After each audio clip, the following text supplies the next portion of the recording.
Amy, let me tell you about a magical place that is so exactly designed to be enclosed space, year-round fun for the whole family that I bet you already know what I'm going to say before I even say the name. Let's say it together on 3. 1, 2, 3.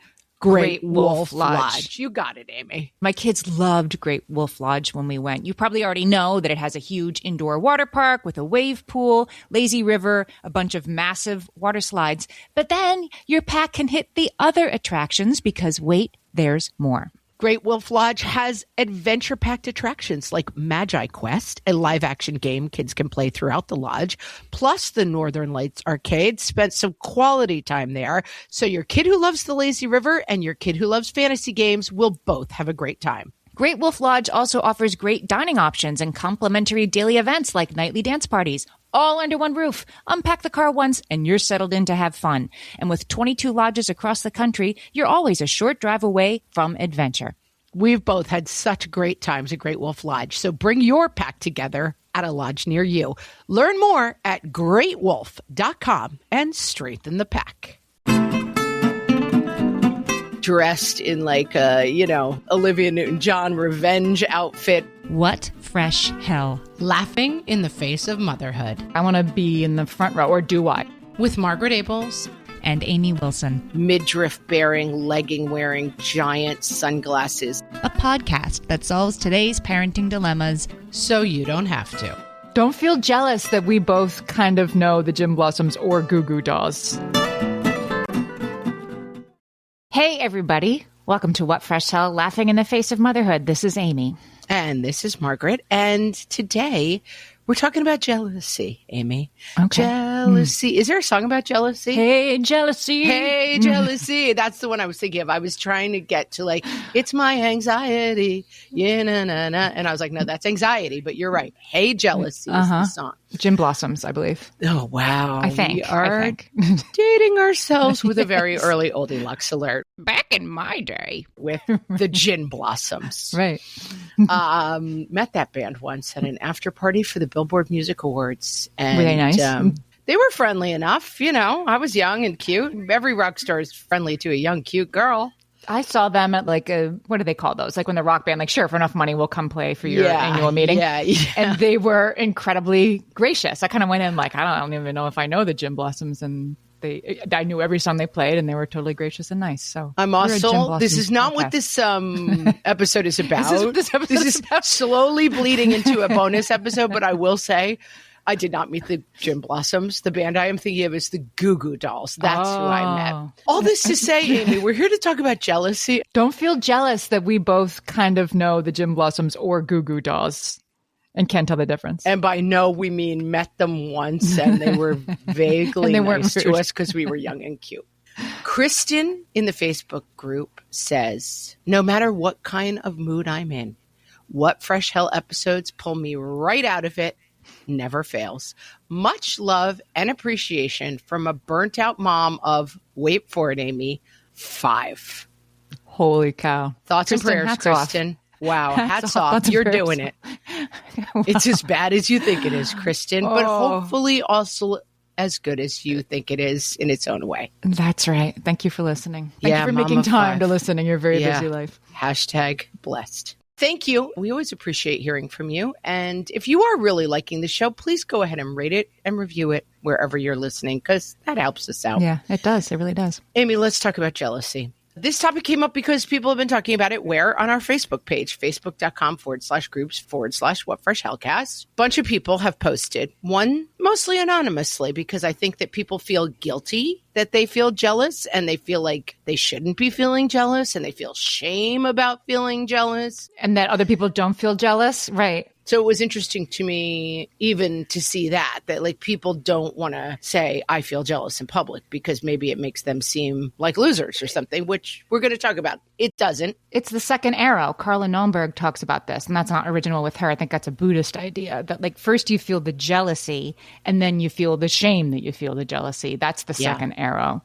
and you're feeling all the stuff. One comment says, how do you deal with some good old-fashioned jealousy? The kids and I are out of school for the summer, and while there is a lot of fun, there is also watching the kids, planning day trips, play dates, cooking, cleaning. More time home means meals and mess. By the time my husband is home from the office, I am feeling green with envy. So she's talking about jealous of her husband. Working outside home parent. Yeah, like, jealous wait a minute. Of that freedom, right. You get to leave and get to have go to adult conversations, go to Sweet Green, sit in air conditioning all day, do something you're good at and your colleagues sometimes praise you for, as opposed to like throwing macaroni and cheese at your face when you do it. And then here's another comment. Is it normal to feel jealous of other families? For context, we have a first grader and a 3-year-old. Our toddler is more of a handful than his older brother was at that age, picky with food. Going out to restaurants is almost impossible. Meanwhile, my husband has had to take on another job to bring in extra income. I see our neighbors and friends with kids that are a bit older go out to dinner on Fridays. I solo parent Friday nights and get jealous of those who are able to go out as a happy family. See others taking family vacation while we have limited finances. I see families enjoy full Sundays together, but my husband has to work. And when I see parents with kids not throwing a tantrum in public, I am guilty for wishing my toddler was a little older and could communicate better and self-regulate. I feel, second arrow, Amy, guilty for being jealous. I'm tired and exhausted, but I also feel like I won't get to experience any relaxed family time in the foreseeable future. I mean, that sounds hard, right? Like, yes, It stinks. Your toddler's exhausted. You don't have the finances to take them to Red Lobster or on a vacation, and other people do. Like, that's the most understandable thing in the world, I think, that you're frustrated with your circumstances when you compare them to other people's circumstances that seem easier. Are you right? Who knows? But I don't think you should feel bad for feeling jealous. That seems pretty reasonable to me. Yeah, you are in a very hard situation. I remember it wasn't quite jealousy, but when I had my first baby, I was 30, almost 7 years old. I had like a very free life, even I think compared to some other people. I was like living in a van, driving around, doing comedy. Like I didn't have a care in the world. And then I had a baby, and I've talked about like postpartum anxiety. And I think I had this crushing feeling that I had ruined my life by having a baby. Like, oh my God, I used to be happy, fun, and free. And now I have a tiny infant who was like very cranky and cried a lot and depending on me. And I remember my son was born in September, and the World Series was on, and we were watching it. And I remember staring at the TV and thinking, how are these people at a baseball game? Did none of them ever have children? Like, how would you ever go out to a baseball game? Like, I was so deep in where I was that all I could think watching the World Series is, how are people at a baseball game and not home with thrush and breastfeeding an infant that never stops crying? Like, how can there almost ever be a reality? So that's like you're deep in the salt mine at that point. You're like, I don't understand how other people can ever have anything. There is another world out there. I don't even know what that's like. Yeah, and I couldn't see a future for myself where I would ever have a babysitter, or I would ever, like right now my kids are 16, 15, 13. And last night was like, bye guys, find pizza in town. I'm going out to dinner with my friends. Like, I could never see a reality there. I would be free from the situation that I was currently in. It's a little bit different from what the listener is saying, that she looks at other people and feels jealous. What I'm trying to say is I feel like this evolves, that you started from like, there are people who go outside sometimes, and you were sort of incredulous, right? You weren't jealous of them. You were like, there are other realities. And then you sort of progress to, God, other people get to go out to dinner, and why don't we? And this will never change for me. And then, as you say, like, and then, skip forward 10 years, it will change for you. So in some ways, I don't know how helpful that is. Like, just wait 10 years, it'll be better. We're not saying that that's the only solution here, but I guess I just want to start with, it seems entirely reasonable that you wish your life was a little bit easier, or that your spouse who goes to work and gets to have Sweet Green for lunch and talk to other grownups, that sounds pretty nice to you and you wish you could do that. That seems to me like a healthy and appropriate thing to feel sometimes, without feeling bad that you feel that way. Yeah. And I think that's right, that like we are suffering because our circumstances are difficult. And then we are suffering more because we feel like we're the only ones experiencing this. And realistically, I mean, I think probably most people have had the experience. I was in a bad motor vehicle accident. And I remember driving to the hospital or heading to the hospital afterwards or being on breaks from the hospital. My boyfriend, now husband, was very badly injured. And I would just walk out into the street and like people were going about their day and getting lunch. And I'm like, guys, how did nothing stop? Like this terrible thing happened. And not only was I suffering, but like other people weren't suffering. And that was part of what made it difficult too. Yeah. Or just, I was just so incredulous that people were like walking into a smoothie shop. And I'm like, what? When how you didn't know, right? Nothing stopped for anyone else. And I think the first thing to be said is that this is an extremely natural feeling. Yeah. It's not a bad feeling. It's not an ugly feeling. It's not a loser's feeling. It's just a feeling that everybody has. And there are seasons where you feel it much more than at other times. So, Amy, let's talk about some of the reasons people feel jealous. Okay. I just made this list. I didn't find it anywhere. I was just like, Other people have more money than me. Yep. Other families seem happier than me. Other moms are prettier and thinner than me. That's sold to you every time you open your phone. Yes. Other people are happier in their marriage than I am. Other people's kids seem to be doing better academically. Or other people don't have a kid with a disability and they can't understand how hard it is to have. Other people don't appreciate how easy they have it with their kids. I have hard kids. Other people don't have to work. Other people get to work. Other people's lives just generally look so easy. Right. Good things happen for their kids. Yeah. They look like it's easy. Their kids seem well behaved. Their kids sit and eat quietly in restaurants. They aren't on iPads. They aren't turning down food. They're well behaved at parties. They take beautiful pictures where they sit still in fancy outfits. And my kids would never do that. Their kids are good at sports. Their kids have a lot of friends. Their kids have a lot of talents. And like, this feeling of other people have unlocked some secret box or have been just chosen by the universe for ease, while I have been chosen for the universe for unease and or suffering, I think feels very real to people. It's very real. And it seems to me thinking about like, is this a bad thing to do to compare yourselves to others and find your own circumstances wanting? Is it bad? No, it's natural. You shouldn't feel guilty. You shouldn't feel ashamed. It's hard to argue that it's useful. I mean, there must be a reason going to like, what's the caveman reason? I guess we learn from one another. Sure. It's that community. We're social beings that like there are hierarchies and like every society, totem poles and kings and queens and like hierarchies are important to the human mind, obviously, in a specific way. And then the front row at the exercise class that we were talking about recently, like I want to be in the front row, or do I? I'll let them make me feel bad about myself. The front row is for the skinny people in the bra tops. Who come every day. The back row is for the people who can't keep up. Right. Yeah. Yeah. I think this is specifically painful or real often for moms. And I'm going to read you a quote from Jennifer DeMattia for Scary Mommy. The number one rule in most situations is don't compare yourself to others. But as moms, that's almost impossible not to do because we now spend a majority of our time with other parents and their kids. I often think to myself, is she just a better mom than me? Or does she have easier kids? And I think I often say becoming a mom is second middle school. You're suddenly back in a situation where you are in this very specific kind of social structure where there are a lot of set rules that you don't necessarily understand. And I was shocked when I became a mom how much I was back to being like the chubby girl with a tray in my hand trying to find somewhere to sit, at the cafeteria. Like that feeling was so omnipresent to me in like mom groups. I think I spent time as a working person and in a lot of situations where I spent time in a lot of situations where I was very confident. I knew what my role was. The variables were kind of limited. I could go and do a good job. My mother used to say this all the time. She worked in Washington, D.C. as a, first level aide to a very important senator.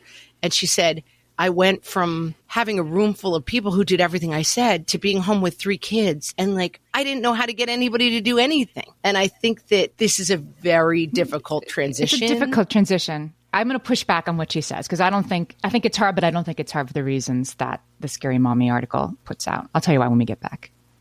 Hellions, it's time for some spring cleaning, and I don't just mean the coat closets. Doing your financial spring cleaning can actually be super easy when you let Monarch do your financial spring cleaning for you. One dashboard that gets your entire financial life organized. No more clutter, no more mess, no more logins scattered everywhere, just accounts, investments, property, and more, all in one place. Get your first year of Monarch for half off, just $50 with promo code FRESH. Monarch allows you to look not only at what you've already spent, but also to plan for the future. With Monarch, you can set savings goals, plan for big purchases, and notice spending trends before they become a problem. I can generate cash flow reports that show me what we spent this quarter, this month, what we're probably going to spend next month, and feel prepared, organized, and knowing how to plan for the future. No more surprises and a lot more clarity. Try Monarch. Use code FRESH at monarch.com to get your first year half off at just $50. That's 50% off your first year at monarch.com with code FRESH. At DSW, we ask the important questions, like, what shoes are you going to wear? Whether you're prepping for wedding season, festival season, or just planning the ultimate vacay, the right shoes can make or break an RSVP. So own the moment. You've got big plans, and we've got just the shoes. At the perfect price, of course. Get ready to get ready with Designer Shoe Warehouse. Head to your DSW store or dsw.com today and let us surprise you. My favorite skincare products actually feel more like self-care, like they're so nice to put on and they smell so good that I'm actually happy when I get to that part of my day.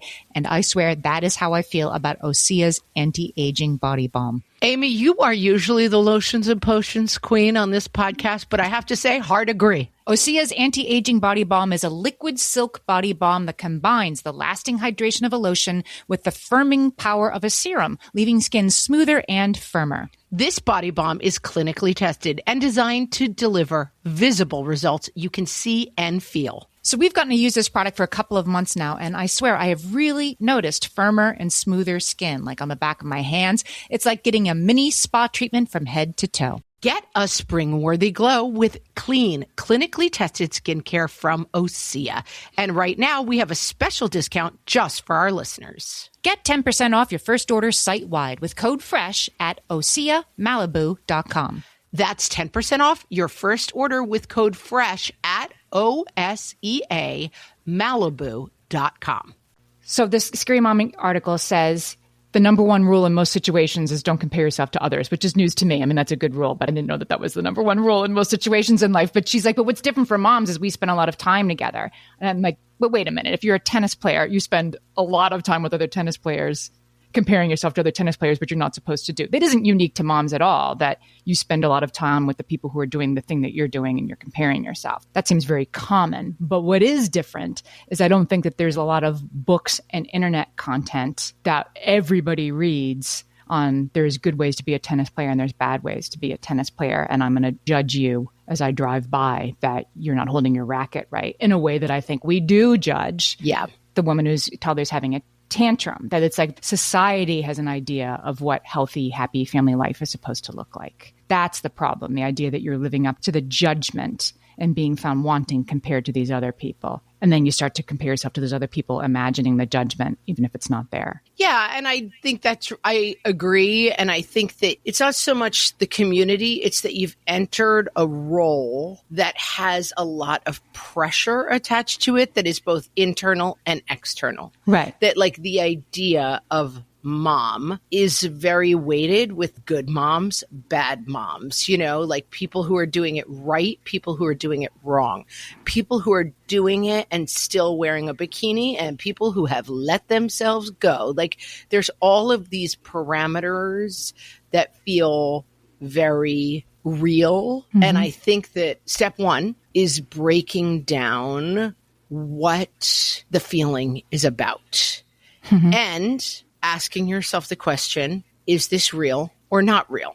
And some of these things may be real, and some of them may be not real, and some of them may be fixable, and some of them may be not fixable. Can I throw one other thing into there? Yes. I think some of them are maybe real, but they're not jealousy. Give me an example. Like, I'm so frustrated. I'm guilty that I'm jealous. And what I feel jealous about is that everybody else is getting to do fun things with their kids this summer and I'm not, because we don't have money, because my spouse is working 2 jobs, whatever, that we don't get to have that. And I'm so jealous, but I shouldn't feel jealous, right? It's like, well, Right. You can feel jealous, but that's not particularly useful. But let's figure out some way for you to have some fun with your kids this summer. Like, what would that look like, right? And you're going to create that. The way to get out of that isn't stop feeling jealous. Stop. It's taking action on the thing that you wish you had that you don't have. Maybe you can get it. Agree. And I also think that sometimes the advice that revolves around this is very much like, you never know what's going on in other people's lives. Yep. Right. And I'm like, I'm going to tell you what, if you have a child who is struggling, let's say with a disability, that takes a lot of your time, a lot of your bandwidth, and you don't have a lot of money. The person who is not dealing with that is probably having an easier time than you. For sure. It doesn't mean that person has a perfect life that has no problems. Maybe they hate their husband's dumb face. Maybe they are dead inside in ways you'll never understand. But I don't like that we try to go right to like everyone is equal because you don't really know. Certain things are heavier to carry than other things, and that's not fair. That's right. Focusing more on that other person, she seems happy, but I'm sure she's not. And let me try to figure out the way she's not happy and microscope, yeah, but they might only be pretending that that's not going to give you the relaxation or the joy that you seek day to day in your own life, is trying to figure out how everybody's secretly as unhappy as you. I think it's kind of the version of everything happens for a reason. Like, people have a very strong need to make things okay. And sometimes what people really need is to look at the harsh realities. You have a child with a chronic illness that is taking maybe 60% of the time you were given in a day to go to doctor's appointments. It's hard to get this child in and out of a car. Then you spend half your time waiting. You're very worried. Like, that is objectively hard. And I think some people want to go straight to like, God only gives their specialist warriors the biggest problem. Like, yeah, just let it be hard. Say to people and say to yourself, this is really hard. We weren't expecting when we had kids for my husband to have to work 2 jobs and to have a high needs child. And it's summer and it's hot and our air conditioner isn't working and we can't afford to fix it. And I am home alone on Sundays every week. And I look at other families going to the farm. Like, it's okay to just take a big, this stinks. It's totally fine, because it does stink. And there may not be any other profound reason for it than life stinks right now for you, And right. Yes, I'm sure you're finding certain joys in the way that your family is dealing with things. You should feel really proud that you're handling the things that are being thrown at you. But that doesn't mean you have to skip the step of, this is really, really hard and I don't feel good and I'm feeling really beaten down by it. It's okay to feel that way. And greater contentment. I think you're like, I'm jealous and I don't want to be jealous. It's like, I'm discontent and I don't want to be discontent. But greater contentment is not going to come by imagining how other people are secretly as unhappy as you. The comparison is never the way out, even if it's, I bet her life sucks too. It's probably not true. Right. Right. There have been seasons of my life where I have been deep in bad trouble. And I am definitely a person who wants everyone to think I'm okay all the time. That is like a definite aspect of my personality. And, from I want my exes to think that I'm the happiest person in the world and I have the best marriage and I have no cellulite ever. And I want to go to the party where I'm going to see them dressed in Olivia Newton-John revenge outfit from, Greece. I want to be the person people are jealous of. I want that. It's part of my personality. Sure. I will admit to that as well. I was going to say, we all do that. Maybe we don't all do that, but I do that. Sure. Yeah. Putting up a front of I'm doing amazing is something that I work on and I try to work on. And I went out with friends and we've talked about it. I'm not having the greatest time of my life right now. And went out with friends and people said, how are you doing? And I was like, I'm not doing great. I'm really in a place where I'm not doing amazing. Of course, everyone was super supportive. And I will say that's because of external circumstances. I think I'm not doing well right now because something happened. I think I'm not doing well because I failed at something or my child is struggling, is much more vulnerable. You know what I'm saying? Yes. And being able to say, like, I'm really worried about my kid, or I'm going to tell you that my child is not doing well. Those vulnerabilities can, I know for myself, I get very protective around that. And I don't lead with like, I'm quite worried about one of my kids that they're not going to turn out okay. I'm actually not talking about one of my kids and I don't have this feeling, but you know, like I'm worried that my marriage is failing. Like that's very different than I'm having a hard time because something tragic happened. And it's that internal vulnerability. We are afraid to share that. And that's also because of comparison, right? Yes. So when you're like, I'm unhappy because I never get a moment to myself and my friend has a nanny 20 hours a week and she gets to go get her nails done and her life must be so perfect. And, you know, you convince yourself that your life sucks compared to hers. And then it also, I think, then gets in the way of when you have lunch with that friend or you go for a speed walk with that friend. So how are you? How are things going? That you think that you have to tell her everything's fine when it's not because you're comparing yourself to that other person and you want to show up well in that comparison that you're creating. You see what I'm saying? It also gets in the way of vulnerability. Absolutely. And so I think that the most important first step is radical honesty about what is going on with your own life. And this is from an article called I'm Jealous of My Perfect Mom Friends, anonymous. Also interesting, these anonymous articles. Yeah. And the author is talking about this kind of obsessive jealousy. And she comes to the realization the root cause of my envy was surprisingly simple. I needed a break. I was bored and burnt out from parenting. I'd been stuck in my house for too long with a sick child. This is why I was becoming enraged when I saw my friends vacationing alone. Finally, I spoke up and asked for help, which I hadn't done before. I told my husband and my friends that I really, really needed a break.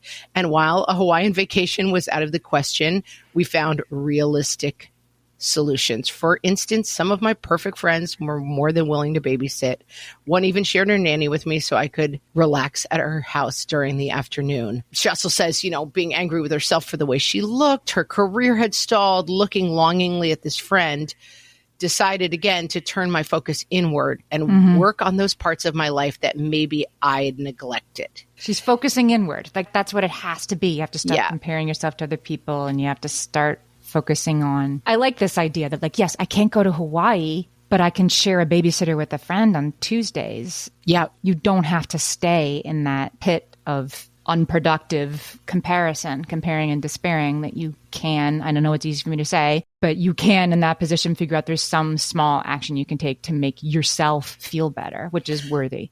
And I would say even before the action, sitting down with a friend, a parent, a sister, a cousin, a spouse, and saying, I am feeling really envious of the people around me. And I am looking around and feeling like everyone has something that I don't have. And I'm feeling whatever I feel about that, depressed, anxious, obsessing, whatever it is, and really verbalizing it. And it's not that you have to put your name on it on the Facebook group, but just saying out loud, I am feeling envious because my child is not able to sit still. And I see all these other moms going to the library and their kids all sit there perfectly while the reading happens. And I have definitely been in the position of having a child who was an outlier and who was not at their age able to participate in, let's say, Mommy and Me music groups in LA with a bunch of very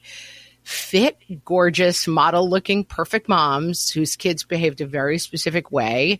And I had a kid who was in the back examining the pattern on the curtains and not like making the choo-choo sounds at the right time. And whatever rubric of insecurities that was bringing out in me, being not as pretty as the other moms, not having been the popular kid in middle school or high school and feeling like these were the popular kids and they were still winning and I was still losing and I was still the outcast and I was still the, like, this stuff goes deep.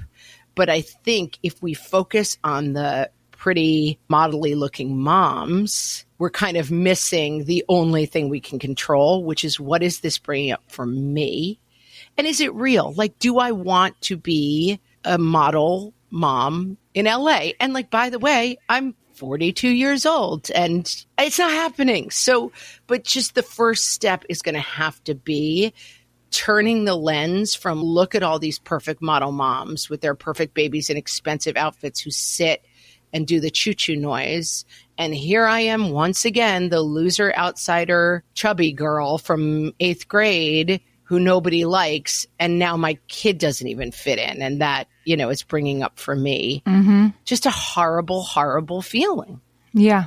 Yeah. And did you, in that moment, is it about like, I wish I looked more like them, I wish I was more like them? Or is it just, it's the difference, I think, or the perceived difference that's causing the pain, right? Like if you could snap your fingers and have the same diaper bags as them and have the same kids as them, it's not that you do it. It's like you're feeling judged. I know what you mean. And I'm going to answer your question right after this break.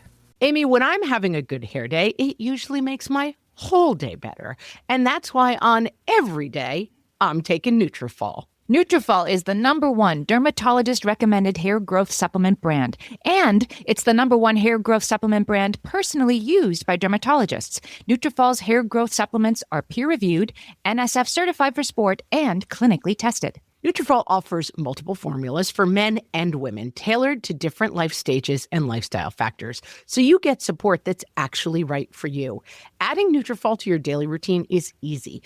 Order online, no prescription needed, with automated deliveries and free shipping to keep you on track. Let your hair be one less thing to worry about. See visibly thicker, stronger, faster-growing hair in 3 to 6 months with Nutrafol. For a limited time, Nutrafol is offering our listeners $10 off your first month subscription and free shipping when you visit Nutrafol.com and enter promo code LAUGHING. That's Nutrafol.com, spelled Nutrafol.com, promo code LAUGHING. All my kids learned to swim when they were little. It was super important to me that they be confident and safe in the water. There was only one problem with that: taking them to swim lessons. I mean, the pools were freezing. There were always cranky adults doing laps right there. And it was definitely not, for any of us, what you would call fun. Amy, heard. But now there's Goldfish Swim School. Goldfish takes a really thoughtful approach to swim lessons, combining research-based teaching with a warm, kid-friendly environment that actually helps kids thrive in the water. Every detail at Goldfish is thoughtfully designed to create a golden experience, from shiver-free, warm indoor pools to comfy waiting areas for parents to professionally trained lifeguards on deck. Goldfish uses an approach called the science of swim play, which combines guided play with proven teaching techniques to help kids learn to swim, build water safety skills, and gain confidence, all at their own pace.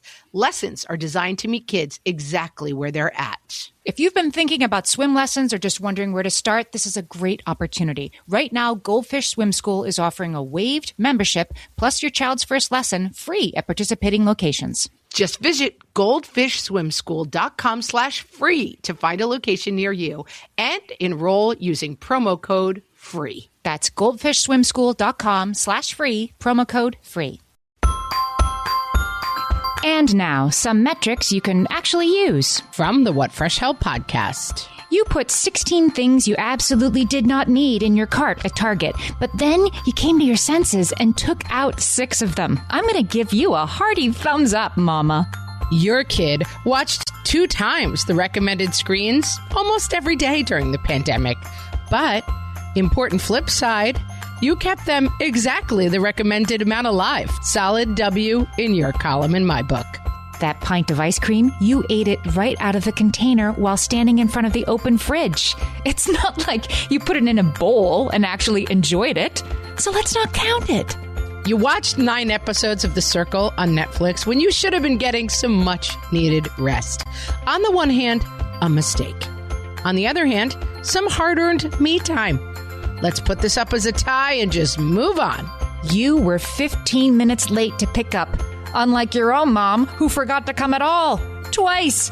That's a little thing we call improvement. High five. Good news. That person giving you unsolicited parenting advice, they have no children and have never spent any time around actual children. You are allowed and encouraged to completely ignore them. This has been some metrics you can actually use. From the What Fresh Hell podcast. The truth is, I had a child who was struggling, and I was very anxious about that struggle and what it meant. And then on top of it, I was living in Los Angeles and because of boring reasons ended up being placed in a school where it was like a Beverly Hills, kind of like Housewives thing. And I mean, I was, for lots of reasons, in a very messy phase of my life. And so I was showing up in like my husband's t-shirt and sweatpants because it was the only thing I could fit into, with a child who I felt very vulnerable about their own abilities. And then here was this group of everyone looked exactly the same. Like to me, they look like a block of Real Housewives of Beverly Hills. Beautiful midriff bearing, legging wearing, giant sunglasses. Everything about them looked like they came from a perfect woman making factory. And I think if it had just been me, I would have been like, you're all shallow losers. I'm unique. But because I had this vulnerable child, it opened up vulnerability lane and it opened up vulnerability portal into my chest. And everything was like, I mean, believe me, there was no world in which I could have ever looked like these women. It's not interesting to me. I've never owned a handbag with a label on it in my life. I carry like a tote bag that says Trader Joe's on it. It's not even like anything about them that I wanted to be. It's just, I don't know. I'm a loser and somehow my children are losers. Here we go again, middle school.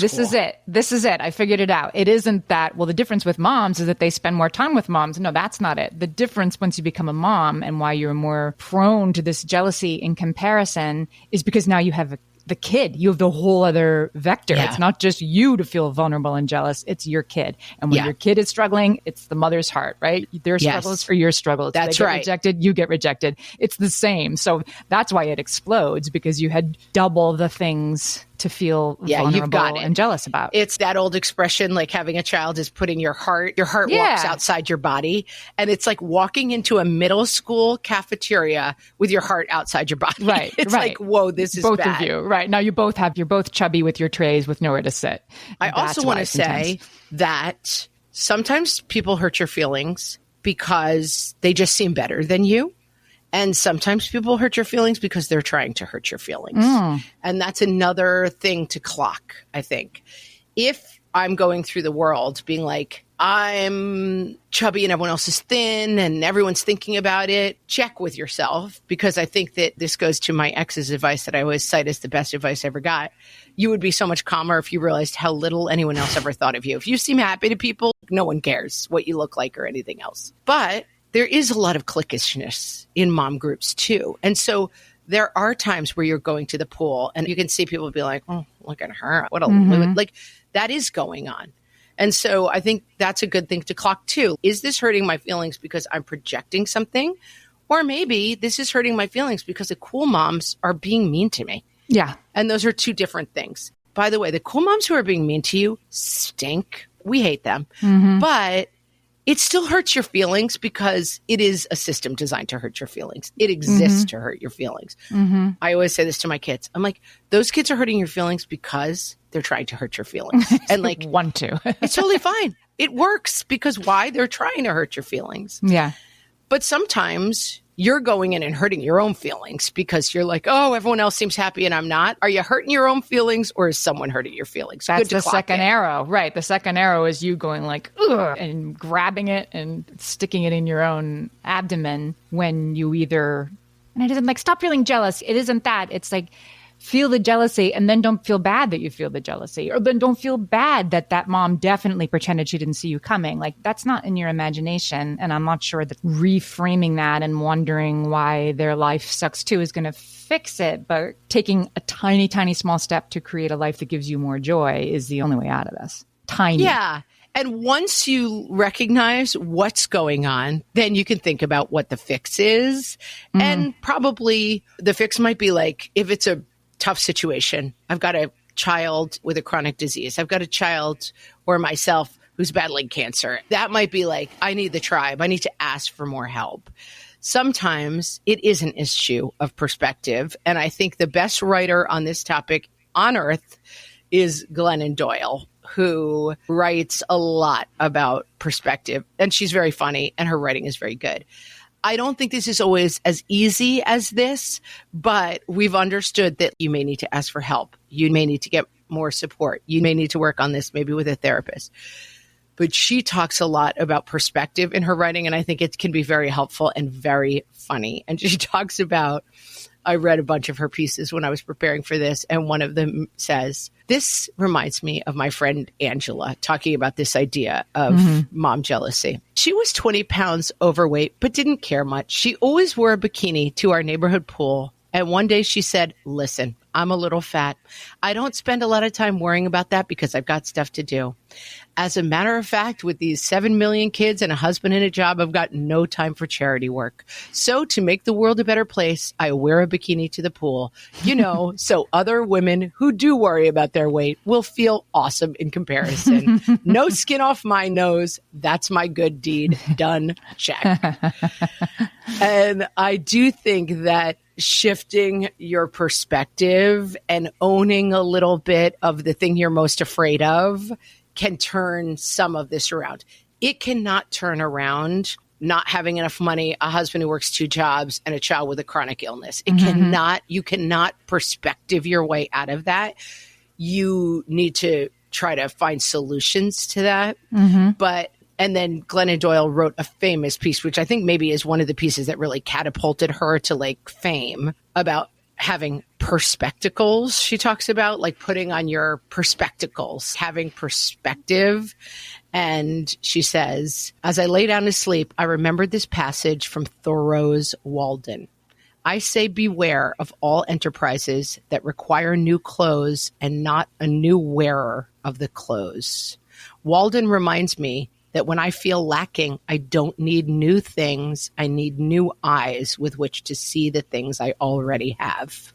And I think that's true for some situations. Right. There are situations where your perspective change can change everything. I need new eyes with which to see the things I already have, or the things I need, or the things I don't have but need to create. Perspectacles can give you that. Yes. Too. Clarity, right? Instead of just, I'll just be grateful the sun came up this morning. That might be cold comfort to you, but being like, okay, I'm going to stop feeling bad that I feel jealous that other people have more free time than I do, and be grateful that I get to be a mom. Okay, that's step 1. And then maybe step 2 is you figure out how to have some more free time. There's ways out of this besides stop having bad feelings and start having only good vibes. Oh, yeah. It's definitely not good vibes only. It's definitely not. They're not as happy as they seem. Right. Here's the thing, guys. They might be as happy as they seem.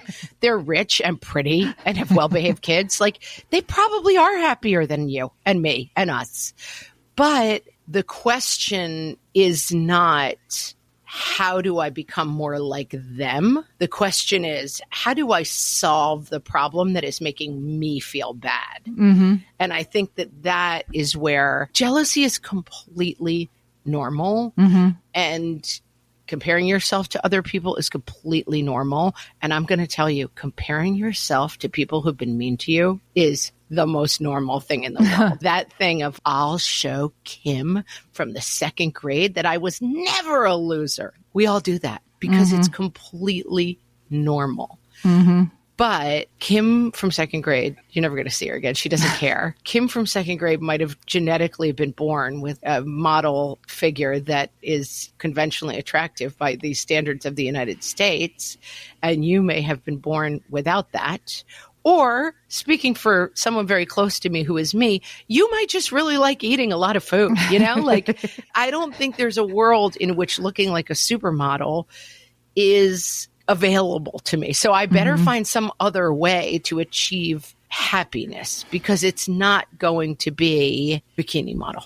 Compare, despair, look within. I need a rhyme. I need something to close this out. Yeah, you compare and despair is good, but also don't beat yourself up for compare and despair. Right. Like, I think that it's... there I go, comparing again, the most natural thing in the world. There it goes. Yeah, and I think that sometimes giving voice to this is good. Like, God, I feel really jealous of her. I feel really jealous of her. Just saying that out loud. And people may say to you, like, that's ridiculous. You're just as pretty as her.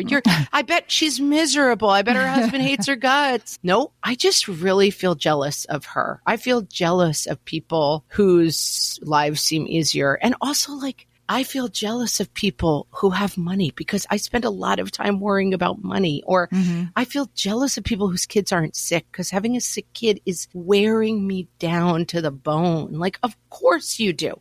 It's okay. I know you were looking for a rhyme, but I don't think compare and despair is it. I think like comparing is fair, is it? You know, this feeling isn't scary and it isn't wrong and it isn't bad. And the answer is not just put on your perspectacles, although it's funny and good sometimes. And it's not, no one is really as happy as they seem. It's just what's wrong? What's making me feel this way? Is it fixable? If it's not fixable, is it a season? And if it's not fixable, can I find... You can't reason with the sun. Trust us, we've tried. This summer, it's time to put that angry ball of fire on mute. Columbia's Omni-Shade technology is engineered to protect you from the sun's harsh rays that can burn and damage your skin. The sun is relentless, but so is our gear. Level up your summer at Columbia.com to spend more time outside and less time slathering on aloe lotion. You're welcome. Columbia, engineered for whatever. Find some people to help me carry it, I think, is the right thing to feel. Yeah. And also maybe, because we host a parenting podcast, sometimes have people be like, how do you have all the answers? Your kids must be so happy. Oh, you're a parenting expert. And first of all, we never claim to be parenting experts. We're not parenting experts. But I definitely have had people vocalize that to me. And I'm like, yeah, that is the farthest thing from the truth. Talk to my kids for 2 seconds while I just fed them Fruit Loops for dinner. So like, maybe you are projecting some of this. Some of it may not be true also. Well said. Well, we've solved it. Nobody ever has to feel jealous of anybody ever again. Solved it, guys. All set. And as we said at the beginning, please rate and review the podcast if you haven't already. We are climbing towards 1,000 reviews on Apple Podcasts, aren't we, Amy? Yeah, we are like 991 or something. We're so close. And a magic thing happens. A magic thing happens when you get to 1,000. Yeah, come on, guys. 8 people review the podcast. Yeah. Don't be jealous. And basically... Don't be jealous of us. We have almost 1,000 reviews. When you get to 1,000 reviews, you never have another problem again. And I become a swimsuit model. So please do it. Thanks, everybody. We'll talk to you next week. Thanks for listening.